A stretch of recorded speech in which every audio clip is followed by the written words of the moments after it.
ಶ್ರೀ ಮೃತ್ಯುಂಜಯ ಸ್ವಾಮೀಜಿ ಮೇಲಿನ ಆರೋಪಕ್ಕೆ ರಾಯಬಾಗದಲ್ಲಿ ಆಕ್ರೋಶ. ಕೂಡಲ ಸಂಗಮದ ಪೀಠಾಧಿಪತಿಗಳಾದ ಶ್ರೀ ಬಸವಜಯ ಮೃತ್ಯುಂಜಯ ಸ್ವಾಮೀಜಿಯವರ ವಿರುದ್ಧ ಕೇಳಿಬಂದಿರುವ ಲೈಂಗಿಕ ದೌರ್ಜನ್ಯದ ಆರೋಪವು ಒಂದು ವ್ಯವಸ್ಥಿತ ಪಿತೂರಿ ಎಂದು ರಾಯಬಾಗ ಪಟ್ಟಣದ ಪಂಚಮಸಾಲಿ ಸಮಾಜದ ಮುಖಂಡರು ತೀವ್ರವಾಗಿ ಖಂಡಿಸಿದ್ದಾರೆ. ಇಂದು ಪಟ್ಟಣದ PW.D ಪ್ರವಾಸ ಮಂದಿರದಲ್ಲಿ ಜಂಟಿ ಪತ್ರಿಕಾಗೋಷ್ಠಿ ನಡೆಸಿ ಮಾತನಾಡಿದ ಸಮಾಜದ ಮುಖಂಡರು ಶ್ರೀಗಳ ವಿರುದ್ಧದ ಆರೋಪಗಳನ್ನು ಕಟುವಾಗಿ ಟೀಕಿಸಿದರು. ಶ್ರೀಗಳ ವ್ಯಕ್ತಿತ್ವಕ್ಕೆ ಮಸಿ ಬಳಿಯುವ ಕೆಟ್ಟ ಉದ್ದೇಶದಿಂದ ಮಹಿಳೆಯೊಬ್ಬರನ್ನು ಬಳಸಿಕೊಂಡು ಈ ಸುಳ್ಳು ಆರೋಪ ಮಾಡಿಸಲಾಗಿದೆ. ಇದು ಸಂಪೂರ್ಣ ಆಧಾರರಹಿತ ಮತ್ತು ಸಮಾಜದ ಹಿತೈಷಿಗಳಿಗೆ ನೋವುಂಟು ಮಾಡುವ ಸಂಗತಿಯಾಗಿದೆ ಎಂದು ಮುಖಂಡರು ಆಕ್ರೋಶ ವ್ಯಕ್ತಪಡಿಸಿದರು. ಸುಳ್ಳು ದೂರು ನೀಡಿರುವ ಮಹಿಳೆಯ ವಿರುದ್ಧ ಶ್ರೀಗಳು ಈಗಾಗಲೇ ಕಾನೂನು ಹೋರಾಟ ಆರಂಭಿಸಿದ್ದಾರೆ. ಈ ಸಂಬಂಧ ಉನ್ನತ ನ್ಯಾಯಾಲಯವಾದ ಹೈಕೋರ್ಟ್ನಲ್ಲಿ ಅರ್ಜಿ ಸಲ್ಲಿಸಲಾಗಿದ್ದು, ಸತ್ಯಾಸತ್ಯತೆ ಶೀಘ್ರದಲ್ಲೇ ಹೊರಬರಲಿದೆ ಎಂಬ ವಿಶ್ವಾಸವನ್ನು ಅವರು ವ್ಯಕ್ತಪಡಿಸಿದರು.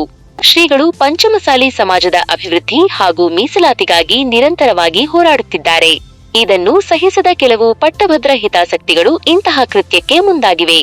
ಇಡೀ ಸಮಾಜವು ಶ್ರೀಗಳ ಬೆನ್ನಿಗೆ ದೃಢವಾಗಿ ನಿಂತಿದೆ ಎಂದು ಸಾರಿದರು. ಪತ್ರಿಕಾಗೋಷ್ಠಿಯಲ್ಲಿ ಸಮಾಜದ ಪ್ರಮುಖರಾದ ಅಶೋಕ್ ಅಂಗಡಿ, ಸುರೇಶ್ ಹೊಸಪೇಟೆ, ಶಿವಪ್ಪ ಸವದಿ, ಆನಂದಬ್ಬನವರ್, ಪ್ರತಾಪ್ ಲಭ್ಯ ಹಾಗೂ ದರಿಯಪ್ಪ ಮುತ್ನಾಳ ಮಾತನಾಡಿ, ಶ್ರೀ ಮೃತ್ಯುಂಜಯ ಸ್ವಾಮೀಜಿಯವರು ನಿಷ್ಕಳಂಕ ಚರಿತ್ರೆಯುಳ್ಳವರು. ಅವರ ಮೇಲಿನ ಆರೋಪವು ಸಮಾಜದ ದಿಕ್ಕು ತಪ್ಪಿಸುವ ಯತ್ನವಾಗಿದೆ. ಹೈಕೋರ್ಟ್ ಮೆಟ್ಟಿಲೇರಿರುವ ಶ್ರೀಗಳಿಗೆ ನ್ಯಾಯ ಸಿಗುವುದು ನಿಶ್ಚಿತ. ಸುಳ್ಳು ದೂರು ನೀಡಿದವರ ವಿರುದ್ಧ ಕಾನೂನು ರೀತ್ಯ ಕಠಿಣ ಕ್ರಮ ಕೈಗೊಳ್ಳಬೇಕು ಎಂದು ಆಗ್ರಹಿಸಿದರು. ಒಟ್ಟಿನಲ್ಲಿ ಶ್ರೀಗಳ ಮೇಲಿನ ಆರೋಪಕ್ಕೆ ರಾಯಬಾಗದ ಪಂಚಮಸಾಲಿ ಸಮಾಜ ತೀವ್ರ ವಿರೋಧ ವ್ಯಕ್ತಪಡಿಸಿದ್ದು, ನ್ಯಾಯಾಲಯದ ಮೇಲೆ ನಂಬಿಕೆ ಇಟ್ಟು ಮುಂದಿನ ಹೋರಾಟವನ್ನು ಮುಂದುವರಿಸುವುದಾಗಿ ಸ್ಪಷ್ಟಪಡಿಸಿದೆ.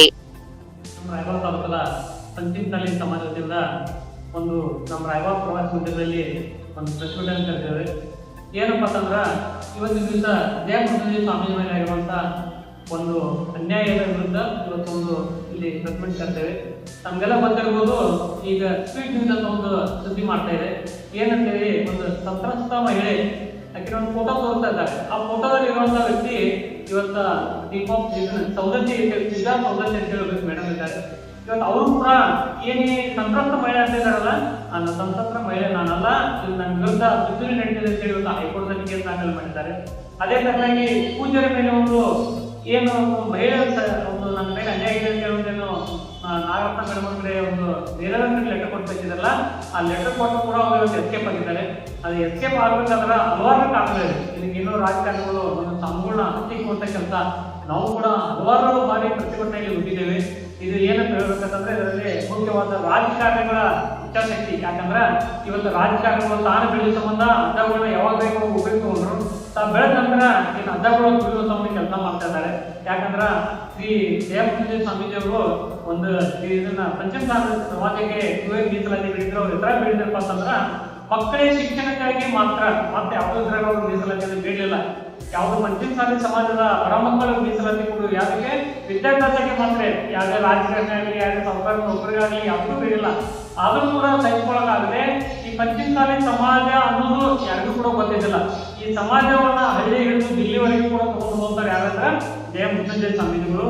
ಅಂತ ಒಂದು ಕೆಲಸವನ್ನು ಮಾಡಿದವನು ತೊಡೆ ಸ್ವಾಮೀಜಿಗಳು ಕೂಡ ನೋಡಕ್ಕಾಗ್ತಾ ಇಲ್ಲ, ಕೆಲವು ರಾಜಕಾರಣಿಗಳು ಕೂಡ ನೋಡಕ್ಕಾಗ್ತಾ ಇಲ್ಲ. ಆದ ಕಾರಣದಿಂದ ಈ ಸ್ವಾಮೀಜಿಯವ್ರನ್ನ ಹೆಂಗ್ ಬೆಳಿಬೇಕಪ್ಪ ಅಂತಂದ್ರೆ ಈ ಒಂದು ಸ್ಪೀಡ್ ನ್ಯೂಸ್ ಅನ್ನೋ ಒಂದು ಸ್ವತಃ ಉದ್ದ ಮಾಲಕರೇ ಮುಂದೆ ಕುಂತ್ಕೊಂಡು ಈ ಟಿವಿ ಒಳಗಡೆ ಎಲ್ಲ ಬಿಡ್ತಾ ಇದ್ದಾರೆ. ನಾ ಏನ್ ಹೇಳಕ್ ಇಷ್ಟಪಡ್ತೇನಪ್ಪ ಅಂತಂದ್ರೆ ಇವತ್ತು ಅಧ್ಯಯನ ಕೂಡ ಕಂಪ್ಲೇಂಟ್ ಮಾಡಿದ್ದಾರೆ, ಆ ಸಂತ್ರಸ್ತ ಮಹಿಳೆ ಅವರು ಕೂಡ ಕಂಪ್ಲೇಂಟ್ ಮಾಡಿದ್ದಾರೆ. ಇದು ಗೃಹ ಮಂತ್ರಿ ಅಂತ ಇದೆ, ಮುಖ್ಯಮಂತ್ರಿ ತನಕ ಕೂಡ ಹೋಗಿದೆ. ಇದನ್ನ ಕಾದು ನೋಡೋಣ, ಇದಕ್ಕೆ ತಕ್ಕ ನಿರ್ಧಾರ ಬಂದೇ ಬರುತ್ತೆ. ಬಂದ ತಕ್ಷಣ ನಮ್ದು ಸತ್ಯಾಸತ್ಯತೆ ಏನಿದೆ ಅದರ ಬಗ್ಗೆ ಕಾನೂನು ಕ್ರಮ ತಗೊಳ್ಳಿ ಇವತ್ತು ಇಲ್ಲೊಂದು ರಾಯಬಾಗ ಪ್ರವಾಸ ಮಂದಿರದಲ್ಲಿ ಕರೆದಿದ್ದೇವೆ. ರಾಯಬಾಗ